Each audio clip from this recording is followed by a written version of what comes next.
John O'Keefe was not hit by a car. If he was not hit by a car, we all go home. That's it. End of story. Look at all the magical mystery Sallyport video that all of a sudden surfaced and all of a sudden was turned over after the trial, right? You can't make it up. I know corruption at the highest levels. I've seen corruption at the highest levels. Trust me, when they say, 11 people couldn't keep a secret. Have you heard about the Catholic Church scandal? But they have 50 attorneys on staff. Why did they have to hire an outside guy?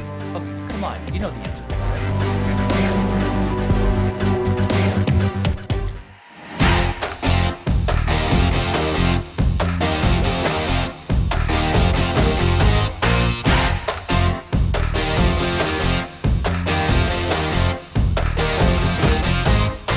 Well, hello everybody, and welcome back to Buckle Up, It's the Law. Today, folks, we are going to continue our coverage of the Karen Read case. And today, I have a very special guest in tow, and I am very, very excited. I don't think we have actually streamed together yet. I don't think we've interviewed each other. I'm not sure, and I'm going back in the recesses of my memory, and nothing is really coming to mind. I don't know why, because I know she has been covering the Karen Read trial very extensively. She is an extremely knowledgeable attorney. She does like 7 to 8 hour streams at a time. I don't know. This woman has superpowers. I would die if I had to stream like 8 hours a day every day. So good on you. Without further ado, I bring you the one, the only, the myth, the legend, Melanie Little. How are you, Melanie? Hi, Larry. I'm great. How are you? Good, good. So tell us, why haven't we done this yet? How is this our first interview? I don't know. I think we've been trying to put it together for a while, but we just never got it together. I mean, look, the Karen Read trial took so long, right? And then life, and it's a busy life as a YouTuber, as you know. So I'm glad that we're finally getting to do this. Thanks for having me. Absolutely, I agree, and thanks for coming on. So tell me, Melanie, you've been covering the first trial as well, right? Oh yeah, I live streamed the whole thing. The whole thing, All 10 beginning weeks to of end. it. Like, oh my goodness. How was that? What was that like? It was exhausting. It was exhausting, and then to have no real conclusion in the end with the mistrial, it was a long fight. It's been a long fight, and it's going to go on for a lot longer. We'll see if it starts on Tuesday. I mean, who knows what's going to happen at this point, right? Right. So Tuesday, April 15th, tax day, is the first day of opening statements according to Auntie Bev. Do you mind? I don't know if it bothers you that I call her Auntie Bev. I don't know if you remain more neutral, because sometimes I have to be careful. It's like being nonpartisan. It's like, well, how do you feel about, like, you got to feel the room, like, and you float like a little Beverly. Can I call her Beverly? It's a tongue-in-cheek joke because it's like, you know what it's like. It's her world. We're all just living in it. Exactly. And it's justice is not, it's in the eyes of the beholder, I guess, in her courtroom. So we'll see what happens. And there is no beholder in her courtroom at all. Right. You know what I mean? It's like a Shakespearean tragedy. Sometimes I call her Lady Macbeth. I like tongue in cheek. No disrespect. She's a judge. She's the gatekeeper. Larry. She's the gatekeeper. But what the gates to what? To hell. Absolutely. Okay, so tell me, since we never really talked, period. I mean, maybe just a few email exchanges now and again, but never like this on camera. Right. And I'm sure the viewers are like very, very curious about your thoughts. Well, first of all, let's talk about your thoughts on leading up to the trial. So trial number 1 ended, July 2024. And then we had all these months, August, September, October, November, December, of motions. Then it really started ramping up in January, February. March was just chaotic as hell. And now, of course, we're in the middle of jury selection. We're finishing up jury selection on Monday, tomorrow, April 14th, the day that this is being recorded, on Sunday, April 13th. So tell us your thoughts since the trial concluded. What are you thinking about? I mean, look at all of the stuff that happened look at all the magical mystery Sallyport video that all of a sudden surfaced and all of a sudden was turned over after the trial, right? You can't make it up. Yeah. The only Sallyport video that came out during the trial was the inverted video that came out during trial. And I'm not sure if there was maybe 1 or 2 other clips. And now we find out that there's 3 days worth of video that was originally saved that the judge has now blamed Michael Proctor for hiding in her her motion to dismiss. I don't know if you read the decision on her motion to dismiss. It was wild. She just said there's no Brady violations because, Michael Proctor had it, but he hid it in a drawer, blamed everything on him. And she said, and really there's no prejudice because she's going to get another trial. Right. And he's an easy fall guy. He's the one that officially has been terminated by Massachusetts State Police after 3 hearings? They had 3 trial board days. I don't know if they only meet once a month, and that's why it took so long. I mean, there was 1 hearing a month, I think. So it took them a very long time to decide what to do with him. But did they delay it as much as they could so that potentially the trial could have been over by the time they finished with him? I don't know. But it's insane. It's like living in the upside down world of the Twilight Zone, Narnia, Norfolk County. You're an attorney. Attorneys outside of Massachusetts have never seen anything like this. I mean, think about the fact that you have to turn over your impeachment evidence to the other side so that they can take your smoking gun away from you and then prep their witnesses on your smoking gun. Right. Yeah. Have you ever heard of such a thing? Is that have you followed Alex Murdaugh? Alex Murdaugh? Yeah. Have you followed the South Carolina? Did you? I did. Did you stream that trial or did you watch it? No, I was not a YouTuber at the time, but I did watch a lot of it. You did watch a lot of it on your own time. So, I mean, right there, that was kind of like, I wouldn't say it's the same, obviously. I would go, that's a little much of a stretch. But I will say that the same kind of dirty tactics, at least maybe not word for word, but very similar in nature, occurred during the Alec Murdaugh trial. Because I was there in person as well. Really? James from court and I went there. I made several trips because it was really funny. I flew down there one time and then I had to come back because I had a jury trial of my own that ended up winning. Then I had to come back again to South Carolina because I'm like, I have to keep this going. This is interesting.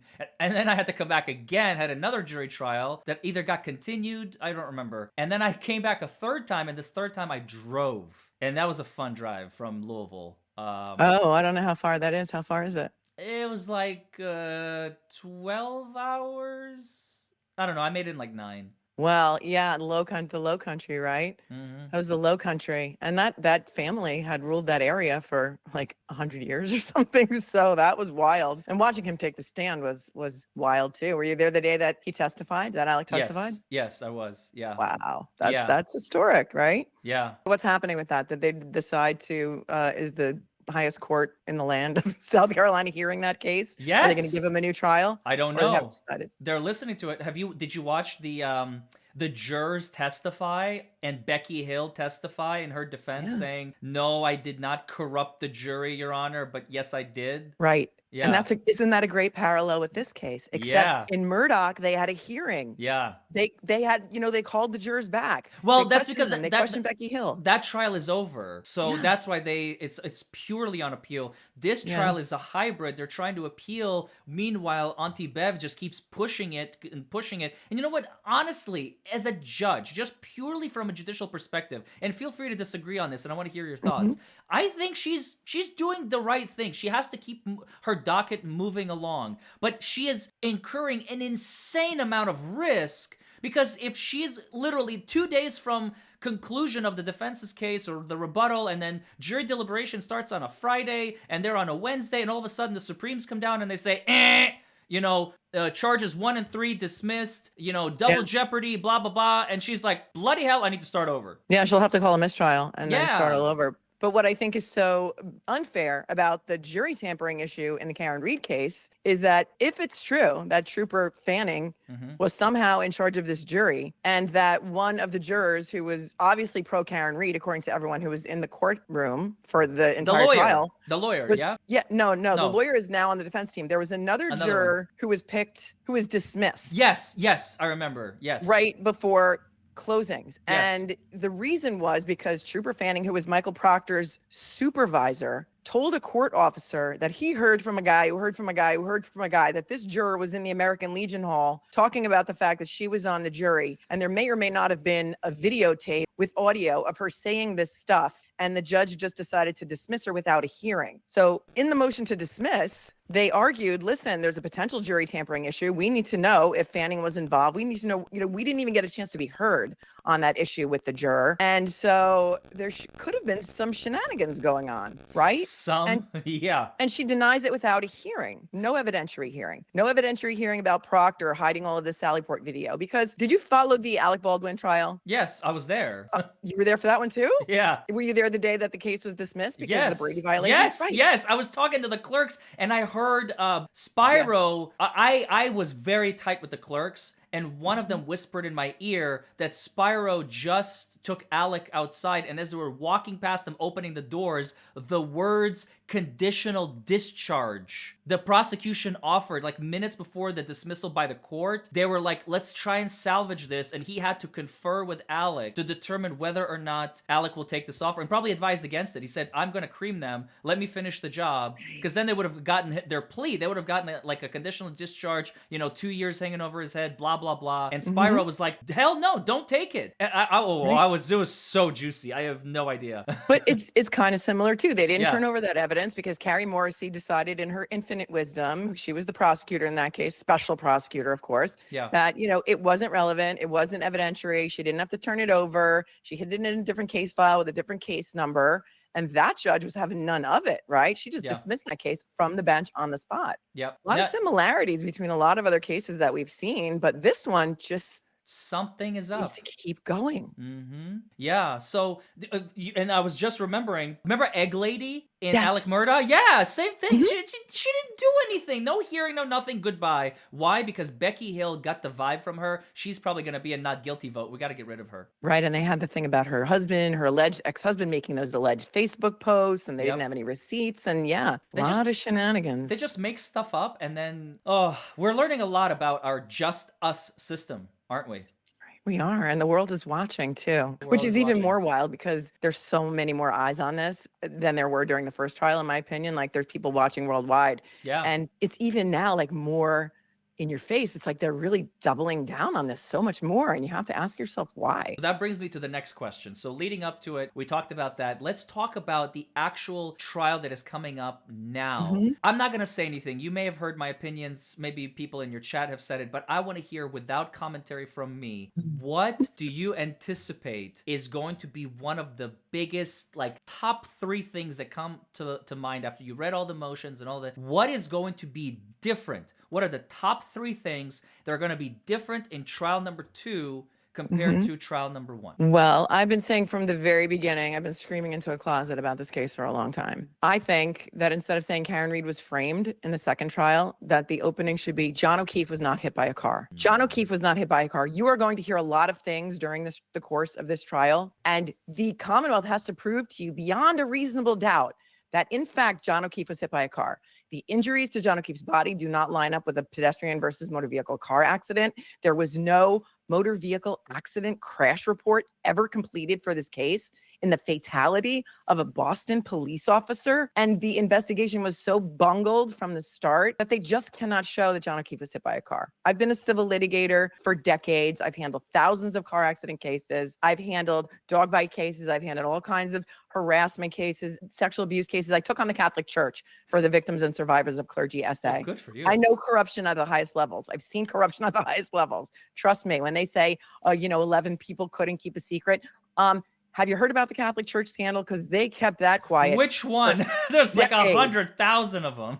Right. It can be done. Yeah. John O'Keefe was not hit by a car. That's a good Yesterday, thing. I did a show where we went over the testimony again of Dr. Renee Stonebridge. She's the forensic pathologist in the medical examiner's office who examined John O'Keefe's brain. He was beat to death. She basically said that in her testimony. She was never cross-examined, but that's what she was telling everyone. He was beat to death. The injuries to his brain alone did not happen from striking frozen ground, which is what now they're going to call in experts to say happened. A weatherman and also a brain surgeon who operates on brain tumors is going to come in and say his skull fractures, multiple skull fractures and brain bleeds and intracranial hemorrhages and subdural hematomas were all caused by his head hitting frozen ground, which Oh my strains God. credulity. So I think in this case, the defense is going to put on a much more robust defense. They only called 6 witnesses in the first trial. And I think now they've got something like 12 experts. I think one is not allowed to testify. The FBI expert, Michael Easter. Yeah. I don't know if they're going to move to reconsider that. I think that is insane Yeah. that the judge could say that it's within the purview of the jury, that they can understand what proper police procedure is and they don't need an expert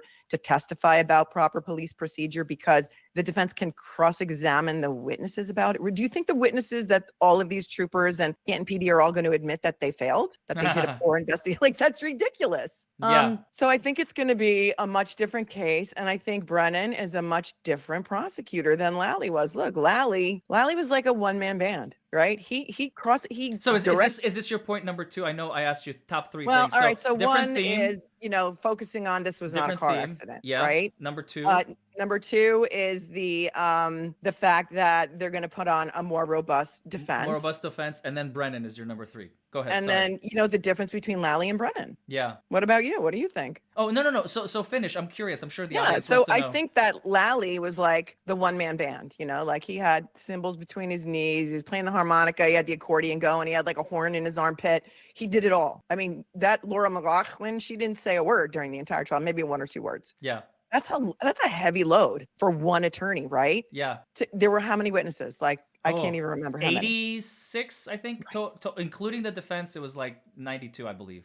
I could be There's wrong. 150 witnesses on this witness I list saw. going in. Well, 10 of them are never going to testify because Jackson, Yannetti, Alessi, Little, I don't know if Karen is on it, but they weren't even included in the 150. But Morrissey, like Aiden, I mean, that's already 6 right there that are never going to testify. Right. And Aiden's number 1. Oh, let's arrange it by alphabetical order because we can. Yeah, and then Trooper Michael Proctor is in the T's for Trooper. Make it make sense. It's wild. Yeah. So Brennan is a much different prosecutor, and the fact that they had to go outside the Norfolk County District Attorney's Office to hire a hired gun. Whitey Bulger, the Whitey frickin' Bulger guy. But they have 50 attorneys on staff. Yeah. Who could be trying this case? Why did they have to hire an outside guy? Oh, come on. You know the answer to that. Because it was the hot potato case of the Norfolk County DA's office. Nobody wanted to touch it. Nobody wants to touch it because Lally was going to be the fall guy.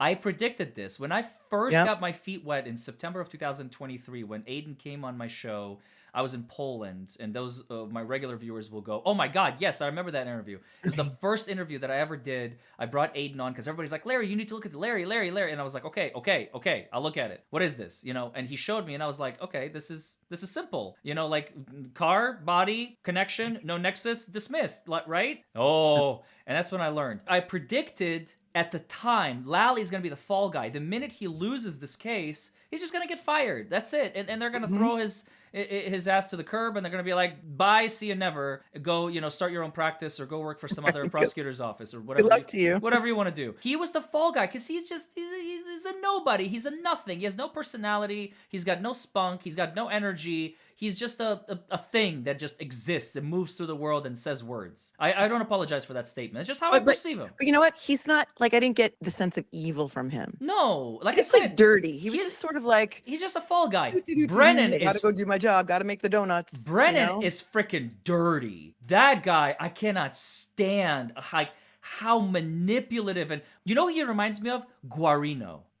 Him and Guarino are probably like playing golf right now. I promise you, because they're like 2 peas in a pod. Guarino, I'm actually in the process right now, as we're recording this. I am also working on the cross examinations of different witnesses from the first trial, and I'm releasing them whenever we have like content from the second trial. I will release that, but now I'm waiting for content for the second trial. I'm releasing the first trial content, and so because I took a break from YouTube for a little bit, and good for you. My grandfather was sick, so I had to take care. Sorry. It's okay. Life happens. You got to take care. Family first. Always.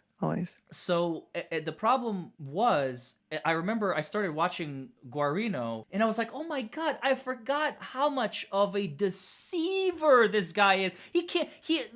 Yannetti asks him a basic question, and he's like, so what time were you there? And he's like, instead of answering, I was there at 8 p.m., he will answer the next question that would potentially be asked. So what time were you there? We talked about, having lunch. Like, what are you talking about? He was incapable of answering a question directly. Finally, at some point when they got to like his report or whatever, I think they finally. So anyway, the reason I bring him up is because I feel like Hank Brennan, and Nicholas Guarino are like the same person. Only one's a cop, one's a prosecutor. They just they're so manipulative, and because Brennan really knows his audience really really well, Auntie Bev, he knows that she's gonna grant pretty much anything he puts in front of her. Be like, Your Honor, here's this garbage motion that no judge in the universe will ever grant, that violates every rule in the book, and she'd be like, granted. He knows that. How about the grave concerns for him getting up in open court and yelling about things that were not true? And then she has to take a half an hour time out and go backstage, and then comes back shaking like a leaf with her grave concerns, and calls the whole trial off or the whole hearing off. And he's like, oh, Your Honor, I just have to clarify something. I don't even think he said clarify, but it was like he had held up those papers and said, I had to get these from the feds, when really they were given to him by the defense. And it was like, who gets up in open court and accuses other lawyers of ethical violations without receipts? It's gross, and it shouldn't happen, and it's being allowed to continue, and he perpetuates it, and there's no stopping him, I guess, or them, or the whole thing. And Bev, the fact that the way that she was shaking, it showed her colors, because when the defense accuses the prosecution of misconduct, yeah. Anyway, moving on. But the minute the prosecution lies about defense misconduct with no receipts, no proof, completely untrue, 100% blatant, open, unapologetic, unconscionable lie, she loses her mind and she can't even contain her emotion. Right. Am I going to have to remove you from the case, Mr. Jackson? Right. Are you kidding me? I mean, I think this goes so much deeper than the Karen Reed case. Definitely. This is not just about the Karen Reed case, right? The truth will come out eventually. So again, this is your interview. I don't want to be doing like all the talking here. Oh, no, it's a conversation. You did ask me a question, so I asked you your top three. Do you want me to give you my top three? Please do, yes. Okay, so number one, impeachment. I think is going to be huge. Because now, they tried to impeach them periodically in the first trial with like the grand jury testimony and the this and that. But I think because we have the locked in testimony, and I predicted this in July, I made a video and I talked about how the defense is going to need to hire someone with a photographic memory. And I'm wondering if Alessi has like that capacity, or if he's just been brought in to analyze, whatever. And I'm wondering if he is the guy, who they brought in to make sure that when the witnesses testify, it'll be like, nope.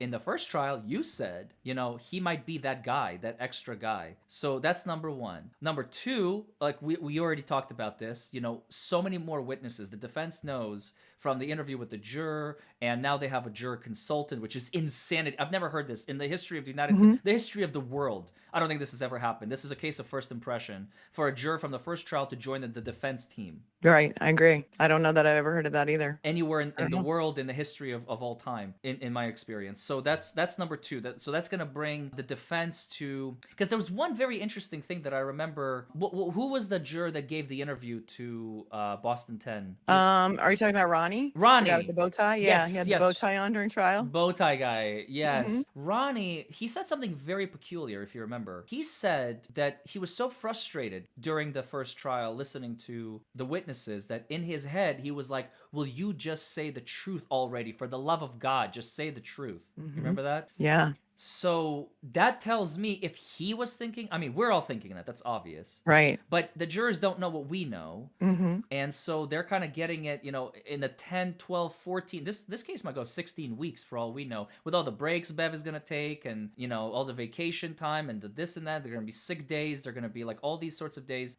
we have to prepare. I think it's going to go until August. There's no way we're going to be done in July. It may not take all of the month of August, but I think we're going to finish this no later than like the last week of July. There's no way with that many witnesses, if they all testify. Right. If they all testify. Of course, if they start shaving off witnesses, it's a different ballgame. I can't predict the future with the elimination of witnesses, obviously, Yeah. other than the ones that we named. But anyway, so that's gonna be the other thing. We're gonna have a much more ironclad, and I think that goes to your number one point, the theme. I love that theme.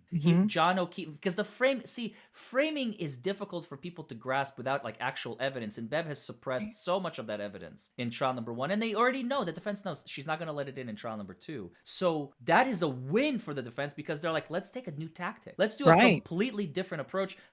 John O'Keefe was not hit by a car. Let's go. And then everybody's like, yes, I agree. Yes, I agree. And then the likelihood of a unanimous not guilty on 1, 2, and 3, I think is much more likely with your theme. Because if he was not hit by a car, we all go home. That's it. End of story, right? Exactly. My number 3 is that there are so many experts and witnesses who testified in the first trial that have really significantly either hurt the prosecution, i.e. Allie McCabe, Nicholas Barros, Trooper Paul, maybe even to an extent Guarino, who the prosecution are either not going to call, because these are all prosecution witnesses that I just named. And then on the defense side, the ARCA team, now Bev is going to limit the ARCA testimony, so everything that hurts the prosecution now is going to be slowly kind of eliminated and put to the side, like, oh, that doesn't exist. What are you talking about? Never happened. And anything that helps the defense, oh, no, that's not admissible today. What do you mean it's not admissible? I'm not letting it in. Go home. Right. That's just insane to me. Like you said, and I want to hear your thoughts about this, if you have any, if you want to care to share them. You say this case goes deeper than just Karen Reed. Or, I'm sorry, this whole corruption in Canton goes deeper than Karen Reed. Why do you say that? What do you feel? You seem like you have good intuition about you from the videos I've watched of you. Well, look at, what happened with Sandra Birchmore. First of all, have you ever seen a federal investigation investigating the investigation of a case, right? No, never. And whether it's open or closed, nobody really knows because they don't really announce it. But what came from that federal investigation, at the very least, was that Sandra Birchmore has been deemed a murder instead of a suicide. I don't know how much you know about that case. Very little, but I know the That basics. happened in Canton. It was a girl who was 23 years old. She was pregnant with a married Stoughton police officer's baby. He had met her when she was 11 or 12 in the Police Explorers program, took her virginity at 15. He was married at the time, got her pregnant at 23. She was found in her apartment with a strap around her neck hanging from a doorknob. Fanning was in charge of that investigation. Right, yep. It involved a Stoughton police officer. Fanning very quickly ruled it a suicide. Case closed, right? Well, not so fast, because when the feds got involved, now all of a sudden, Matthew Farwell, this Stoughton police officer, is now indicted on federal murder charges for the murder of Sandra Birchmore. Okay, so this is news for me. When did that happen? When did he get indicted? Yeah. I think after the trial ended. I don't remember the exact date, but all of this was discovered during the federal investigation, and it may have been after Karen Reed's trial was over. And I don't remember the exact dates on when she was murdered. I think it was, I can't remember if it was a year before John O'Keefe. It had to be.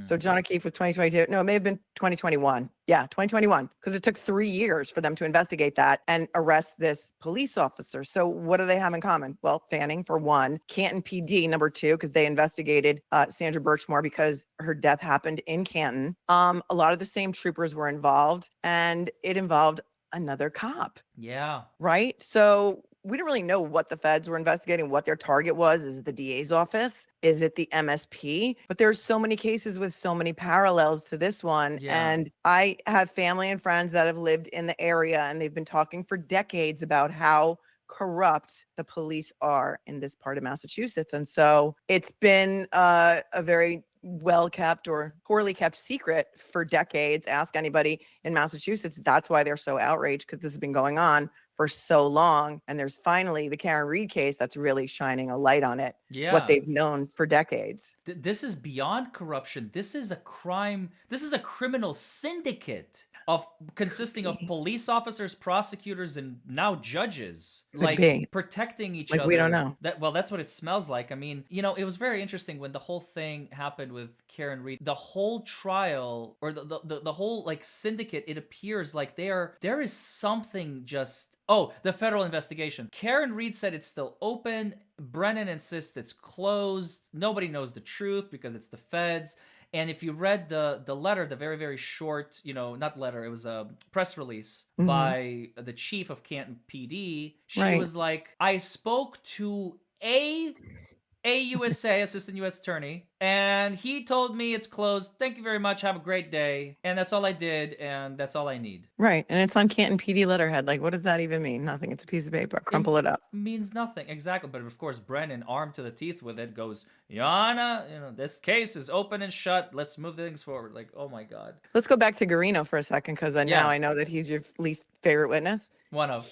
So here's what also came out since the last trial. Garino was involved in the Sandra Birchmore investigation, right? Oh. He failed to find over 32,000 text messages between the cop, Matthew Farwell, and the victim, Sandra Birchmore, in his phone. Failed. I'm Failed to using air find. quotes. Failed. It's going to be great To find. cross-examination in this case, right? Whoo, wow. Okay, well, but Yeah. hold your horses. Cross-examination, all right? I'm Alan Jackson. You are Monty Bev. Sorry. All right. Mr. Guarino, Trooper Guarino, you have parallel to this Karen Reed investigation. You have also investigated another murder trial. Objection, Your Honor. Mr. Lally, do you want to object? Brennan. Mr. Lally, Mr. Brennan, do you want to object? Yes, Mr. yes, I Brennan. would. Yes, I'm going to play both roles. Yes, I would like to object. Objection, Your Honor. Relevance or whatever. Sustained. Exactly. So Move that's on, Mr. Jackson. Move on. exactly. See, like that's it. And I'm locked. I can't talk about. But you investigated another case. Objection. Ruling.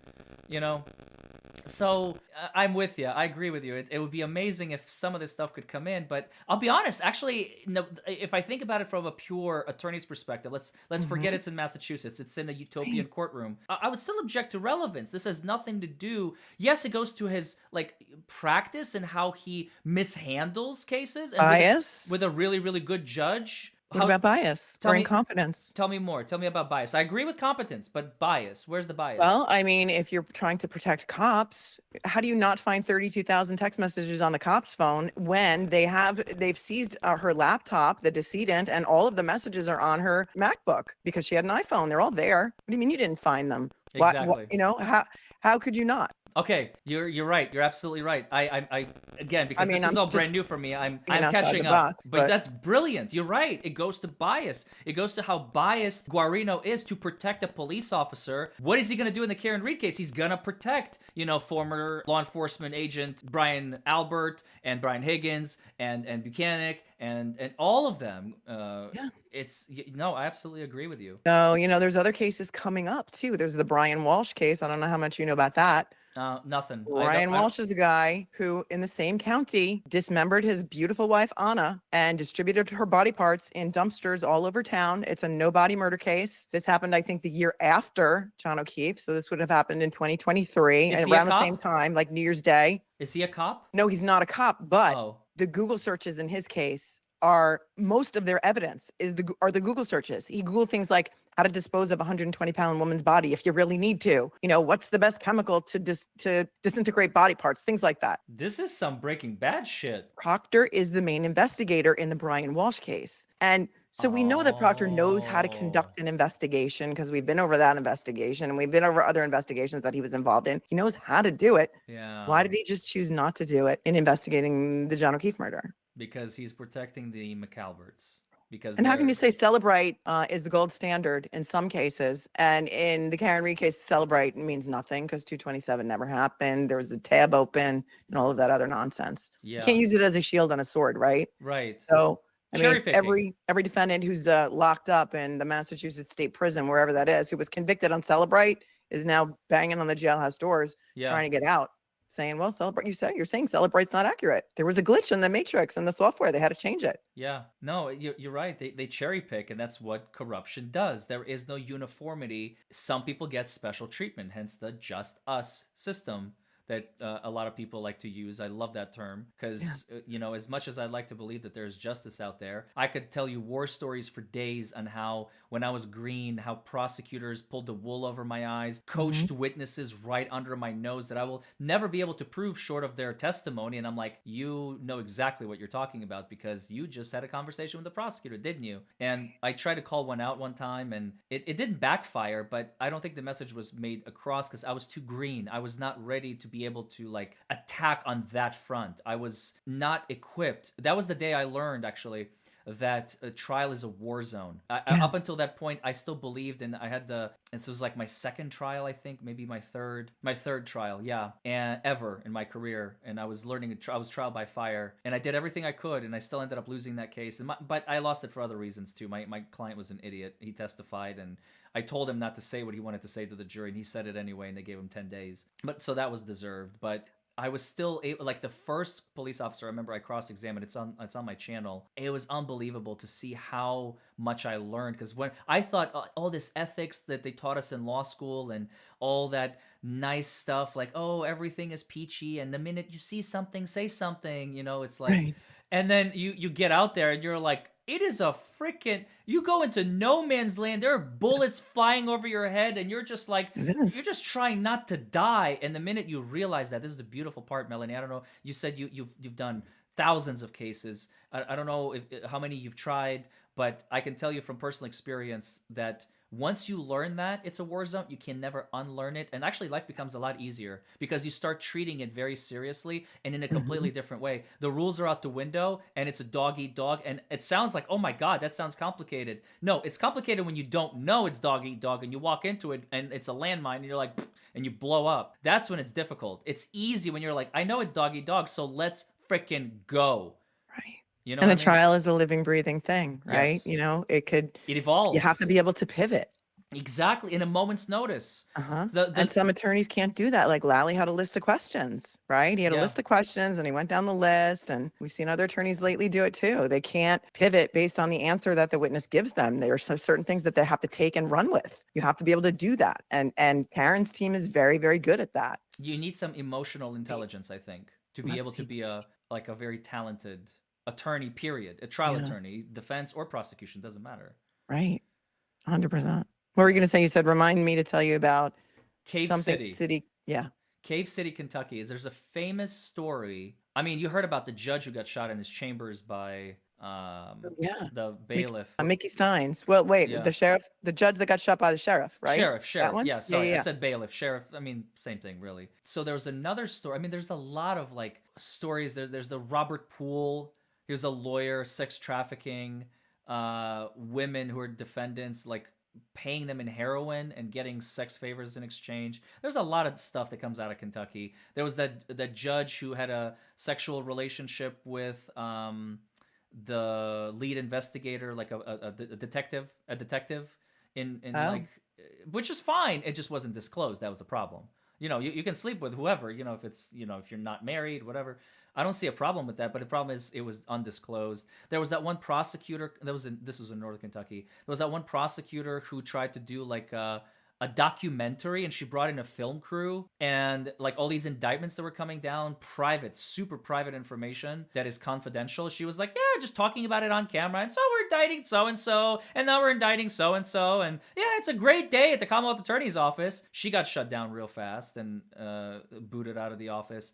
And the Robert Poole guy, he also was in cahoots with the judge. The judge got 20 years, he got 8 years a couple of years wow. ago. So we get a lot of fun stuff, but this one will blow your mind. Cave City, Kentucky. I'm pretty sure I'm right, and I do apologize if I'm getting the city wrong, but I'm like 99% certain this is correct. Cave City, Kentucky, like a few years ago, I want to say 8, 9 years ago, there was an allegation of corruption, right? So kind of Canton, Massachusetts, small place. It's like near Mammoth Cave. As you drive down 65 towards Nashville or vice versa, driving up from Nashville to Louisville, there's this tiny little city you go through called Cave City, Kentucky, and the feds came down. They were investigating the police department for corruption. There was like latent corruption. Like I said, small county, small police department, maybe 10 officers, a chief, and a captain, no more than probably the entire department. And one day, the news crew just shows up. You can Google this. And I'm talking to the Hmm. viewers and you, I will. Melanie. The news show up and they're like, it's closed. The police department is permanently, they just closed. Everybody just left. They just They left. just closed their, They just they closed closed the the police department. department because they were so like. I guess the investigation was so. I don't know what happened to that case because I never looked further. I actually just remembered it completely. Like I forgot about this case from like almost 10 years ago, and at least that's what it feels like. It's been a very long time. I was a baby attorney, and they just shut down the police department. Everybody just went home, and I remember the news. He's just standing there with his camera, and he's like, "I am standing in front of the police department. I'm knocking on the door. I want to talk to somebody. There's nobody there." And he comes back the next day and there's nobody there. And the next day there's nobody there. And you can guess what Wow. happened the day after that. They just left. I don't know whatever happened to that, but it's going to be interesting to see what is going to come of that if it hasn't already been decided. But can you imagine? They just, yeah, we're closed. No, I Police can't. I'm going to department. Google it.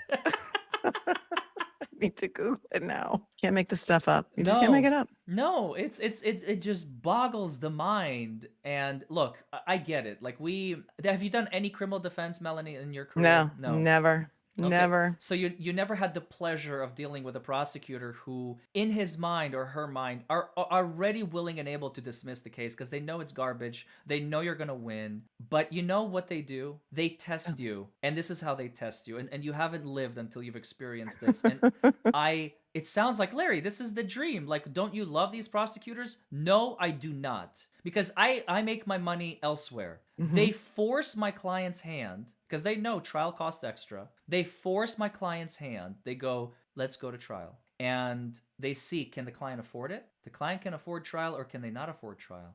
And if they cannot afford trial, well, that's a guilty plea. I win. Thank you. And if they can't afford trial, now they're out another few $1,000s for our trial fee. And they're like, oh, you're ready for trial? Trial is Tuesday. It's Friday before. You ready to go, Mr. Forman? Yes, I am. How about a reckless driving? And they've already paid you for your prep, the client. So is that what you think happened in the Karen Reed case? Do you think that they were banking on her taking a plea, and when she didn't take a plea, they decided to upcharge her? 100%. It That's happens what a all lot the of people time. think. This is what prosecutors do. It's a dirty. They say like prosecutors are all about justice and seeking justice. Horse shit. Prosecutors have an ego. They want to win. That's what they want. They want victory. They want another notch on their arm. Like, yep, I got another one. Yep, I was the prosecutor who convicted Karen Reed. They said it was impossible, and I made it happen. It's not about And justice. if they wanted justice, why wouldn't they just let all of her experts in? Why are they fighting every single expert? Don't Yeah. you want the jury to have all the information and let the jury be the finder of fact here? No, heck Why no. are you fighting tooth and nail to keep her experts out? Why are you afraid of them if we're just trying to get at the truth here? Because we're not trying to get at the truth. We're trying to get a conviction. Bingo. Exactly. Totally agree. It's a mad, mad, mad, mad world, Larry. Yes, it is. So, Melanie, before I let you go, and first of all, I wanted to really thank you for coming on as a guest. This has been a lot of fun and really interesting, and I'm sure the viewers have enjoyed this Thank you. very, very much. You're definitely fun to spar with in conversation. I always love someone who can keep up the pace, and I think you're going above and beyond me, which is rare, and I love it. I don't know about that, but thanks. No, just take it. Just take the compliment, please. Okay. And before I let you go, is there anything else, one last thing that you're like, I just want to make sure that Larry's audience knows this, and we'll do your plug in just a second, but like, I want to make sure that Larry's audience or my audience or just people out there, they need to know about this trial. And I have to say it, otherwise it's going to murder me that I didn't say it on Larry's interview. Well, I think, the most important takeaway from this whole persecution of Karen Reed, that's what I'm calling it, and now it's a re-persecution of Karen Reed, is that Karen Reed could be any one of us. Yeah. Karen Reed could be you. Karen Reed could be me, your sister, your girlfriend, your daughter, your wife. And what is the takeaway from this is that if Karen Reed did not have the resources to fight back, like you just said, your clients sometimes don't have the resources and they take a plea, she would have been sitting in jail since 2022 for over 3 years if she couldn't have paid. I think at the time it was $100,000 cash bail. She has since now she's $5 million in debt to her attorneys. She had to sell her house, liquidate her 401ks. She's back living with her parents. And it's because of donations that everyday people are making to her defense fund to pay for the experts in this trial that she's able to continue fighting this. Yeah. But a different defendant would have had a very different outcome. And that's what's so horrifying about this to so many people worldwide that are watching, is that it could be anybody. It's Yes. scary. It's a tough pill to swallow, I think, It's in a lot of ways, because John O'Keefe was not hit by a car. And a car did not hit John O'Keefe because injuries and physics. Injuries and physics. And on that note, Melanie, I wanted to thank you again. Thank you so much for coming on my channel. This is long Thank you. overdue. I'm sure our audiences are going to love this duo, and we should definitely do it again sometime, especially when I know with the Karen retrial underway, you're going to be streaming it, right? So this is your Yeah. opportunity. I'm giving you the floor. What's coming up Yeah. on Melanie Little's channel? Well, we're gearing up for trial number 2.0. So we're getting ready. If it happens on Tuesday, we're here for it. We'll be here Tuesday, for it every day. Every day Tuesday, until it's over. for those watching this 3 years from now, it's not this coming Tuesday, folks. Melanie is talking about Tuesday, April 15th, tax day 2025. That's right. Yeah. So you're going to Yep. be streaming it every day on your channel, Yep. beginning to end. God bless you. I did that. I tried to do that last year. There is this much percent. I know you can't see me, but my audience can. 0% chance I'm going to be able to do that. I may be able to do it every once in a while, but my practice, God bless, has since exploded.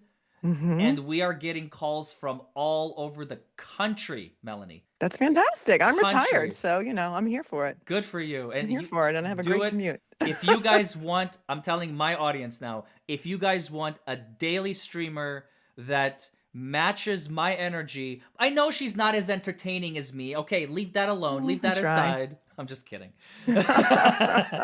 If You are want, very funny. if you want good coverage, with intellectual, intelligent, lawyerly commentary, and you want to watch the trial every day, and you just don't want to watch the Law and Cucks because they don't provide any commentary anyway, and their commentary is garbage. I don't know who watches them anymore. I'm sorry, not sorry. I love several individuals like Anjanette Levy. She's awesome. Mm-hmm. And she provides amazing commentary, and I know she's the face, but short of her, what's his name, Weber, Jesse Weber. Weber, I and like Jesse. Vincenzo Vanetti, whatever his name is. I'm sorry, but your commentary is trash and it's worthless. And I know you have to do it, but whatever. You have an audience. I still don't know how. You have to be an attorney to be able to truly explain. They just scratch the surface. They don't provide any substance. They just provide a summary. And I guess some people like that. I don't know. I think I would rather watch you. If I'm a viewer, Melanie, I'd rather watch your commentary because you're going to give the people what they want. And at the end, if you don't want to watch 7 hours worth of, skip to the end. I'm sure Melanie's going to be like, okay, so today we learned XYZ, and I'll see you guys tomorrow. Yeah. And it's fun. The chat at Law and Crime is brutal from what I hear. Yeah. I've seen it. Same. We have a nice chat and we have a lot of fun, and we try and keep it light and try and throw some comedy in there, because if we don't laugh, we're all just going to cry all the time because it's so horrific what is happening, but got to see it through, right? We ain't got no quit. We ain't got no quit, as they say. Even my ancestors, when we were, locked away in the ghettos of Poland and Germany and Russia, being slaughtered by the millions by the Germans, even we celebrated Passover like it's Passover right now. And even if we didn't have what we needed, if it was just boiling potatoes, we would put a candle in the potato and celebrate birthdays. Those are real stories. Right. That's what we did. When it doesn't matter, the scarcity doesn't matter. You have to laugh. Otherwise, you can't just pain is devastating. You have to be able to just kind of uplift spirits. And Melanie, on that note, I want to thank you for joining. And I will definitely see you on your channel, which is Melanie Little, Attorney at Law. What is it? Attorney Melanie Little. Attorney Melanie Little. So go subscribe. Go check out her content. The trial starts Tuesday. Jury selection continues Monday, April 14th, 2025. And folks, on that note, again, Melanie, thank you so much. And I'll see you guys in the next video. All right. Bye, Melanie. Bye, everybody. Bye.